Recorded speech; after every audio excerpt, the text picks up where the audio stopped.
안녕하세요, 여러분. 구독과 좋아요 부탁드리고요. 상장한 지 얼마 안 된 기업들을 리뷰하고 있습니다. 매일같이 고통받는 우리인데 이번 기회에 안 좋은 얘기를 한번 더 하고 가면 좋을 것 같아서 여러분들이 이 시기에 조금 더 객관적으로 소파이를 바라볼 수 있는, 원래는 이 시기에 하려고 했던 건 아닌데 어쨌든 작년 한 해가 지나갔다 보니까 이 이슈를 궁금해하시는 분들 계셔서 짧게 다루겠습니다.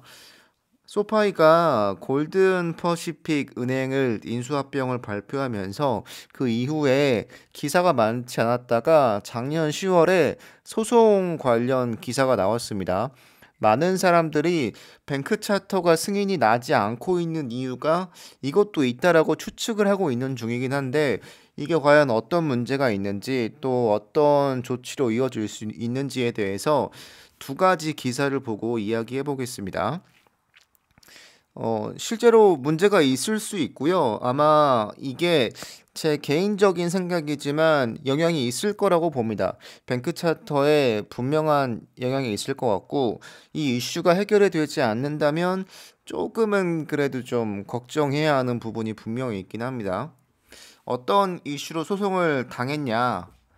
라고 하면 이 은행의 집안 사정이라고 보시면 되는데요. 인수 합병 당시에 지분 관련된 내용입니다. 관련 내용 보여드리면 이건 10월 달에 올라왔던 내용입니다.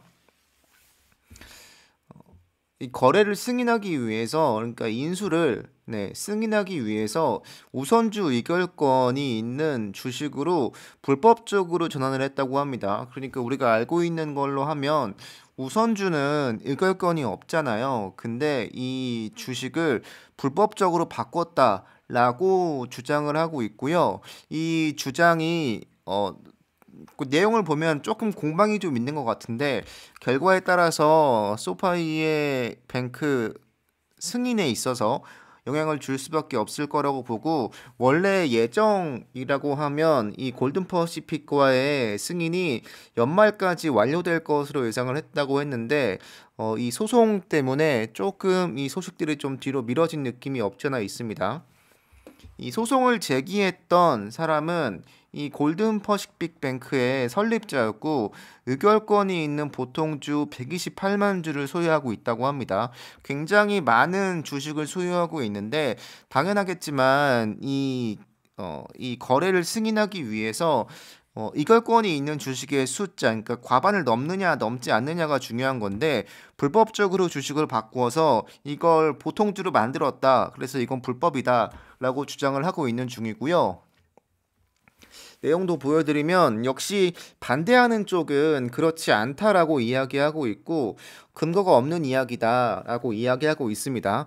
연준이 우선주를 보통주로 바꾸는 걸 동의했다고 하고 있습니다. 물론 우리는 이걸 이렇게 기사나 아니면 문서로밖에 볼 수 없다 보니까 정확한 사실은 모릅니다. 네, 모르지만 이런 주장을 서로 하고 있는 중이고, 이 이걸권에 사용했던 주식이 적법하게 획득이 된 건가 아닌가를 결정할 때까지 소파이의 인수를 차단하는 예비 금지 명령을 현재 받고 있다고 합니다.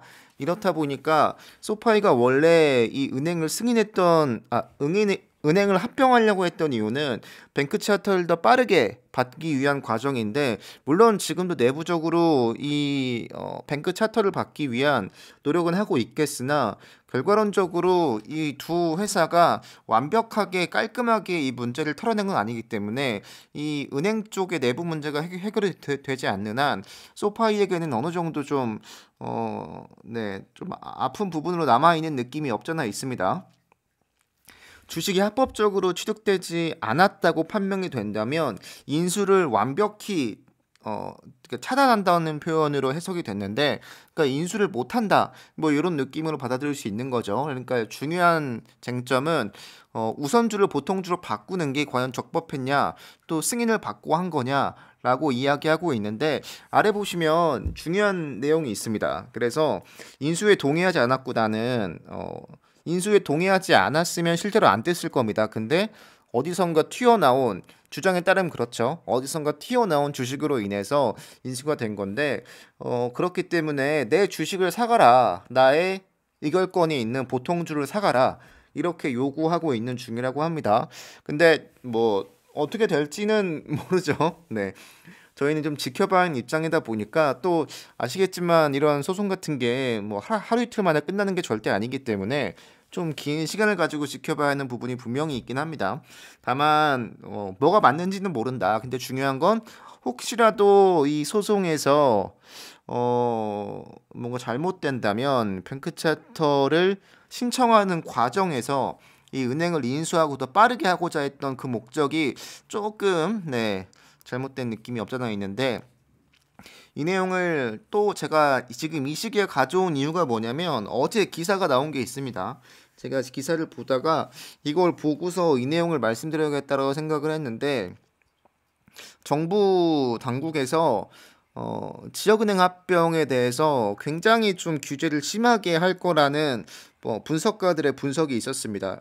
이게 어떤 의미가 있냐면 결국은 이 과정에서 위에 다시 보여드리면 이걸 연준에서 승인했냐 아니냐 뭐 이 내용도 쟁점일 것 같은데 결국 이 정부 당국의 은행 관련된 규제를 보면 굉장히 빡빡하게 또 규제를 심하게 한다라고 언급이 되어 있거든요. 그렇다 보니까 이게 약간 탁 막혀 있는 느낌이 없잖아 있는 거죠. 정부 당국의 의지도 그렇고 현재 소송에 걸려 있는 것도 그렇고 다 뱅크 차터에 관련돼 있는 기관들이 이 규제를 하겠다라고 언급을 하고 있는 상황에서 이 소송까지 걸려 있다 보니까 그냥 추측하기로 그래서 안 될 수도 있구나라는 추론은 가능한데 답은 모르겠습니다. 관련 기사 더 보여드리면 미국의 정책 입법자들은 은행 인수에 대한 그 과정에 좀 관여하겠다라고 언급을 하고 있고요. 이걸 하는 이유는 굉장히 큰 은행들이 인수합병 되는 것들을 좀 막기 위한 겁니다. 규제하기 위한 건데 결국은 소비자 보호 명목인데 어쨌든 여러 기관에서 은행들을 관리하고 있다 보니까 주 목적인 큰 은행 간의 인수합병뿐만 아니고 뭐 핀테크나 아니면 은행 간의 인수합병도 그렇겠죠. 굉장히 작은 규모의 인수합병에서도 역시나 꽤 규제가 들어갈 거라는 이야기고 아래 보시면 이 OCC에서도 역시 합병에 대한 접근 과정을 수정하고자 하고 있습니다. 그리고 아래 더 중요한 건 이게 조금 가슴이 좀 철렁 내려앉는 부분이긴 한데 가슴이 좀 아픈 내용입니다. 이 문장은 은행 거래에 대한 규칙을 재평가하기 위해서 민주당원들은 언제나 민주당 쪽이죠. 네. 몇 가지 조치를 하고 있다고 하는데 가장 중요한 건 합병 정책을 검토를 마칠 때까지 인수합병을 아예 그냥 유예하자 뭐 이런 요구를 하고 있는 중이라고 합니다. 이렇다 보니까 뭔가 여태까지 이 내용만 봐도 깔끔하지가 않죠. 뭔가 찝찝하고 얘네가 이렇게 규제를 한다는데 소파이가 어떻게 될까?